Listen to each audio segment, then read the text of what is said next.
I get a common question. What's a Medicare supplement plan? What's Medigap? How is that different than Medicare Advantage? In my other video, I talked about Medicare Advantage.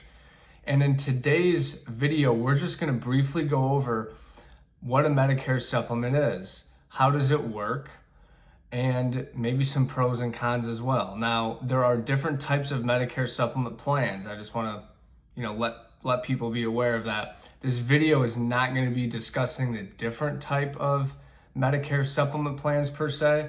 I will make another video going into detail about the different types of Medicare supplement plans. Today we'll go with the most common one, and I'll explain what that is. So when you choose a Medicare supplement, that Medicare supplement plan is secondary to the primary, which is Part A and Part B of Medicare, right? Part A, hospital, Part B, medical. Part B, as of 2026, has a monthly premium of $202.90, right? So Part A and Part B, 80% coverage, leaving you with 20%, that's why people purchase the Medicare supplement and supplements that 20%, okay? So primary and secondary, your Medigap or Medicare supplement is your secondary insurance. These supplement plans, and for today's example, we're going to be using Plan G, which is the most popular Medicare supplement in the market currently, Plan G. Plan G has a premium. Every carrier is different as far as premiums, but you're going to have a premium, and that amount is going to depend really on where your age and where you're living.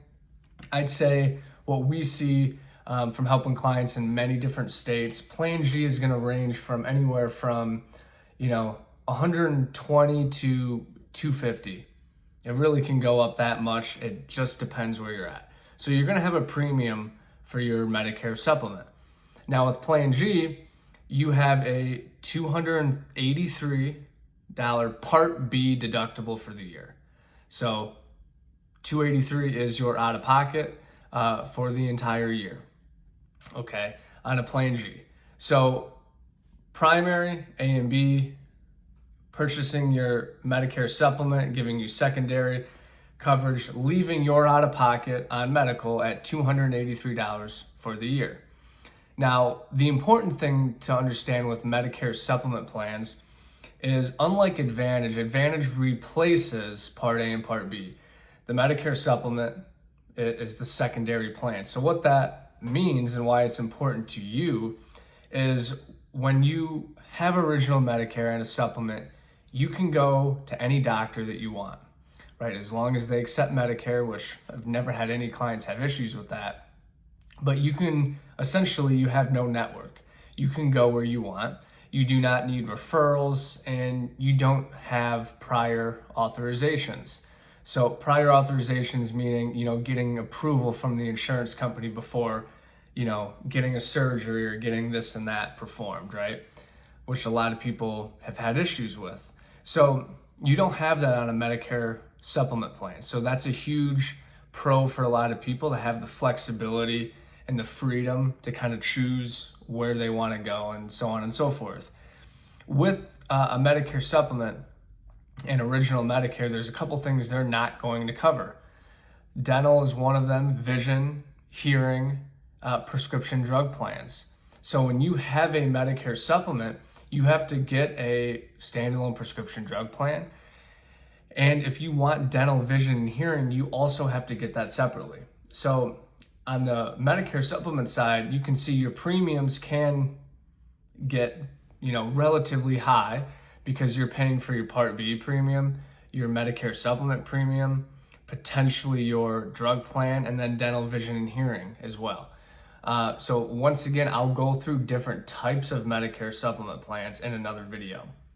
But looking at just Medicare supplement Plan G, that's what you're paying monthly for that policy, and then your drug plan, and then some of those extras if you wish. One last thing I'll mention I think is important is with your Plan G Medicare supplement plans, they are standardized by the government. And what that means is a Plan G with X company and a Plan G with Y company and a Plan G with Z company, the coverage is exactly the same. The networks don't change because you don't have one.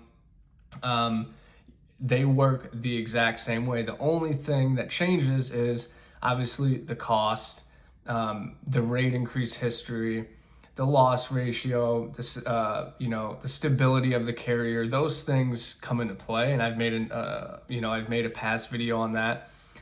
But they're standardized, so it limits a lot of your decision making on trying to choose a specific plan.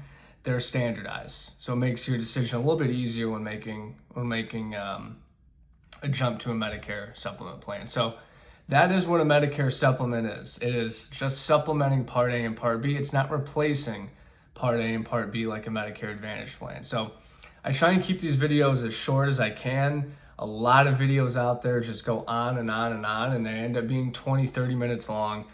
And I think it can be a little bit too complicated. And so hopefully this video made some sense to you. Hopefully it helped understand what a Medicare supplement plan is and how it differs from other plans like Medicare Advantage. So if you guys have additional questions, you can reach out to me directly. All my information will be in my bio or in the description of the video. And if you have things or topics that you want me to talk about or have questions on, please let me know in the comments, and I'll read those comments and make some videos to help you guys out. So I appreciate it. Hope you have a good day, and hopefully you learned something.